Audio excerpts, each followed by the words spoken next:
So, hi everybody, I am Pascal Urien from Telecom Paris, which is what we call Grande École in France. And the subject of this talk is about blockchain services for mobile money traceability and federation. The author of the paper are Kojo Agbezusti, which is a PhD student in Telecom Paris, who also live in Burkina Faso, and Mesmin Danginou, which is professor at the University of Bobo Dioulasso in Burkina Faso. So in summary, in this paper, we discuss a new approach to mobile money.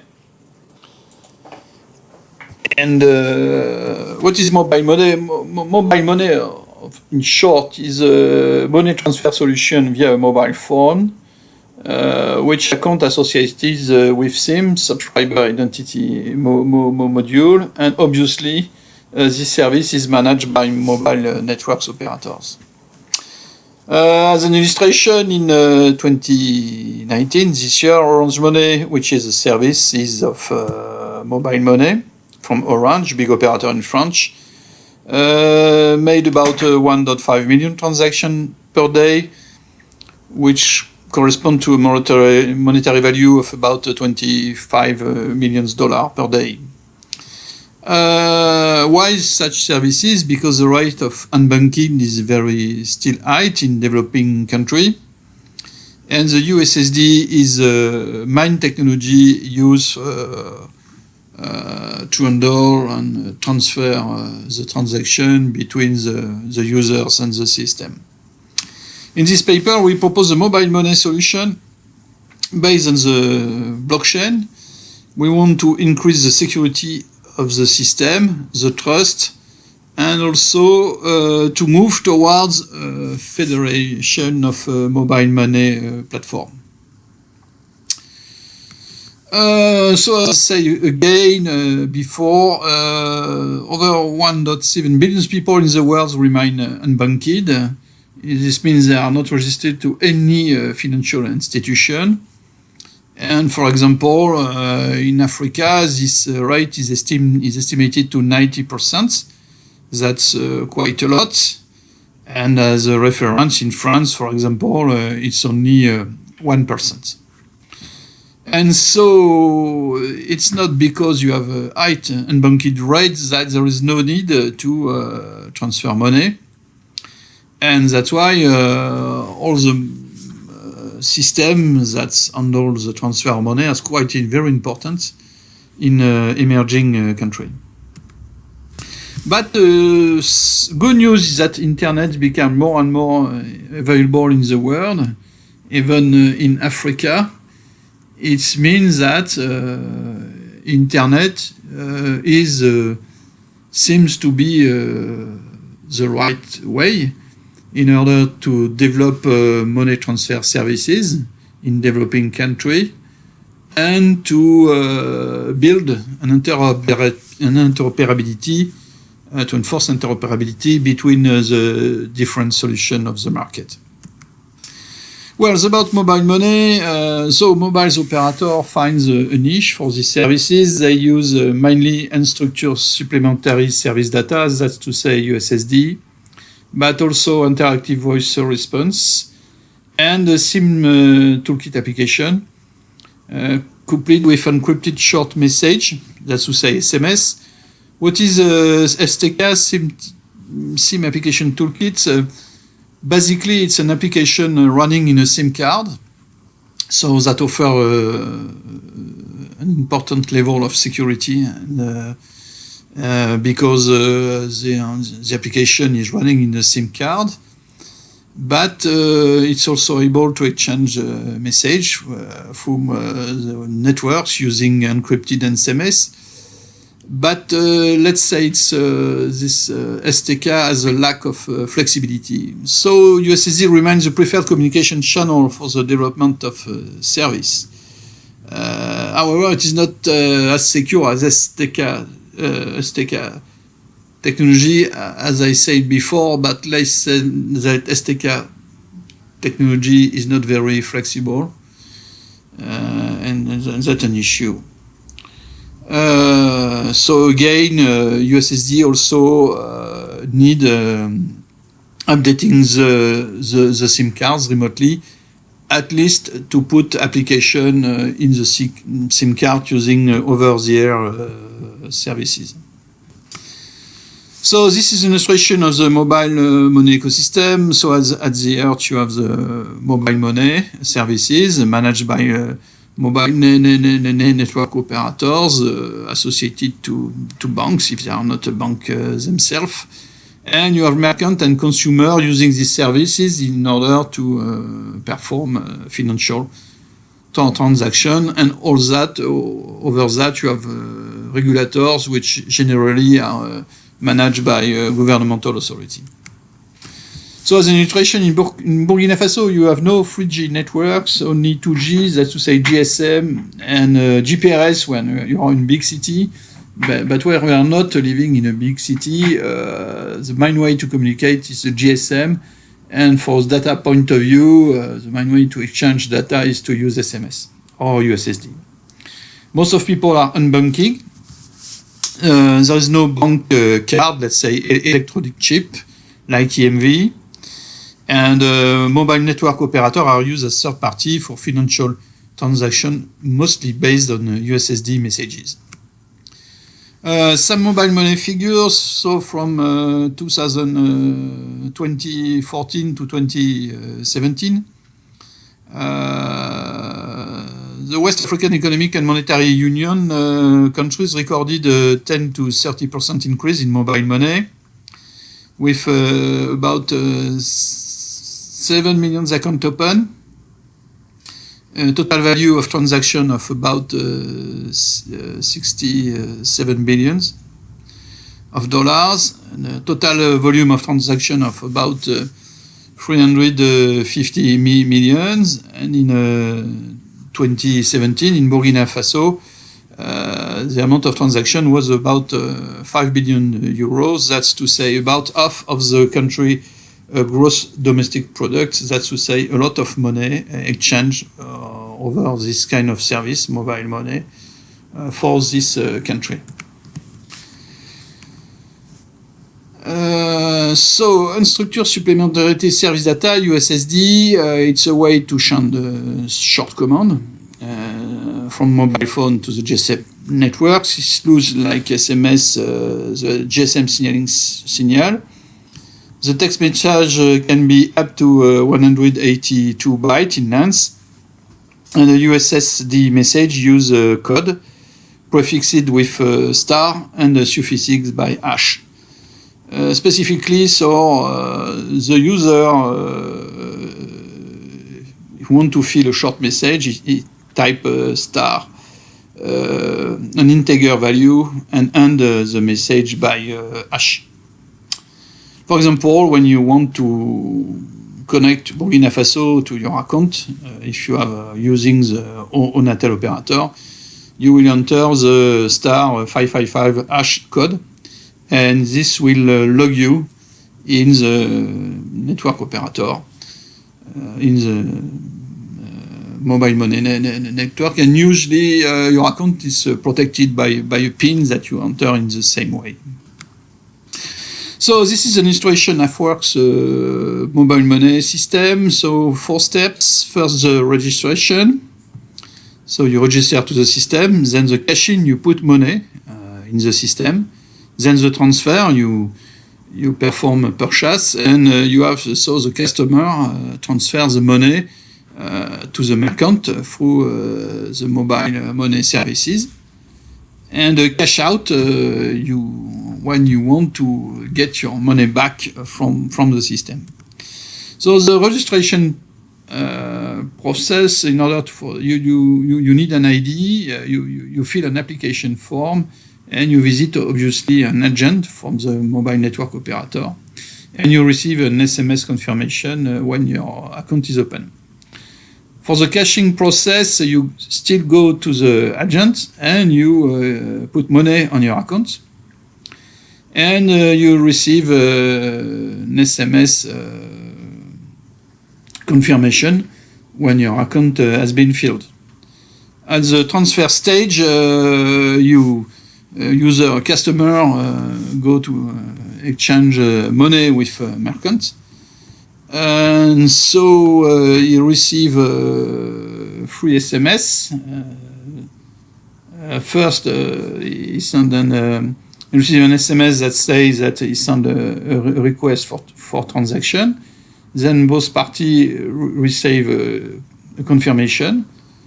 And at the end of the transaction, a final SMS is sent to the recipient to inform about the transfer. And the cash out operation, which, as I mentioned it before, it's when you want your money to cash out.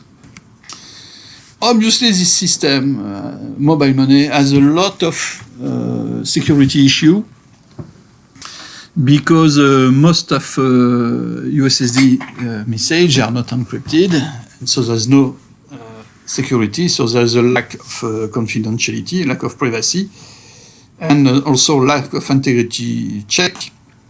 The main authentication from the user point of view is done through a PIN code, and you have a lot of trust issue because the mobile operator is your trusted third party, and finally it handle and certify and supervise all the operation.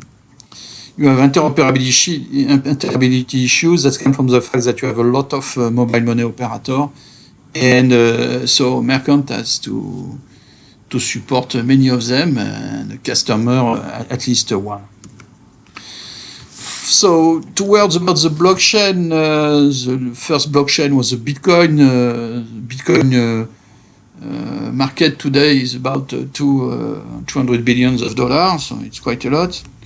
It's a decentralized peer-to-peer network running the Bitcoin protocol. It's use and manage a public distributed database, which is called the ledger, a set of shared algorithms used by crypto money for crypto money issuance, including and mining feature are used by the networks. And which is quite important, transactions are signed by user private key. The blockchain address, the blockchain of your account, the address of your account is computed from the public key. And so it is very important, there is no third party. It means that users create their own private key, which are in fact 32-byte number. And you have a consensus system for transaction checking, which is based for Bitcoin on mining, and for new blockchain, it could be proof of stake of this kind of algorithms that don't consume energy. The blockchain benefit, as I said before, there's no third trusted party. There's a timestamping for transaction. Transactions are authenticated by a private key. Transactions are stored in the network and duplicate in the networks, in the blockchain platform. And by the way, they are also widely published on the blockchain. Here is some figures from the blockchain mining. So the magic in blockchain is that you have a computation with a given difficulty, and the hash rate, that's to say the number of the computations that the network is able to do per second. And if you do some math around this, you will find that the mining duration follow an exponential distribution. And consequently, the succession of mining operation is a Poisson process. And the magic is the fact that if the hash rate is the sum of computation capacity from a different entity, you will get, regarding your percentage of computation resource, you will get a reward which will be proportional to the power of your computation. So shortly, blockchain 1 was dealing with currency, blockchain 2 is dealing with smart contracts, blockchain 3 is seen as a decentralized application, and blockchain 4 will deal with blockchain usable blockchain application for the industry. So in our proposition, what we want is to integrate the blockchain in the mobile money services. We don't want to make a major change in the user habits. So the major idea is to define a new SSD code whose goal is to transfer transaction in the blockchain. And this is a transaction example here in the data field of this Ethereum transaction, which has been signed by the user private key. You find an USSD message. So our idea is to, through the operators, to record all the USSD message in the blockchain. So here you see an illustration of such a message that has been stored on the Ropsten Ethereum test blockchain. So you see at the end on the bottom you see the USSD messages. So this is an illustration of this process. So here you see the code *999 that encapsulates a blockchain transaction that is ended by hash. And so you see that this USSD message is sent to the mobile operator that check its content and then push the transaction signed by the user in the blockchain, which act as which is used for traceability issue of all the messages. About federation, the major idea of federation is that all the players, banks, mobile network operator, the customer, and the merchant will use the same blockchain. That could be Ethereum or dedicated blockchain for mobile money transfer. So as you see in the figure, the transaction is split in two elements. So first you have a request to transfer a value from an account A to an account B. And you get one prime message which say validate so the condition. It means that the condition has been checked and you can the system is ready to perform this operation.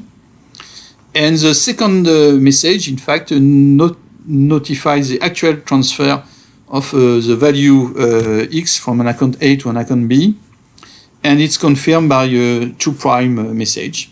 And all these messages are obviously recorded in the blockchain. So just words about other project of federation of financial operation for unbanking people. You have Mojaloop, which is a project funded by Gates and by Bill and Melinda Gates Foundation. Basically, it's an API, but now they seems to move towards blockchain, and they recently signed an agreement with Ripple. The Orange Group has announced Mowali joint ventures in Africa in order to push interoperability of payment across the continent. You have in India the Unified Payment Interface, which targets the Federation of Financial Services for India. And recently, the Libra blockchain has been announced by Facebook. And the first target of this project is financial transaction for unbanked people. And so it's our conclusion. So in this paper, we have described what is the mobile money services over the USSD and how we can use the blockchain in order to deliver more security and trust to the user. So this is part of our future work. So we are planning to develop a blockchain experimental system that will process the USSD messages using a mobile phone, and we are going to use dedicated terminals, Bluetooth terminals, in order to manage the security of the private key and so of the blockchain account used by customers.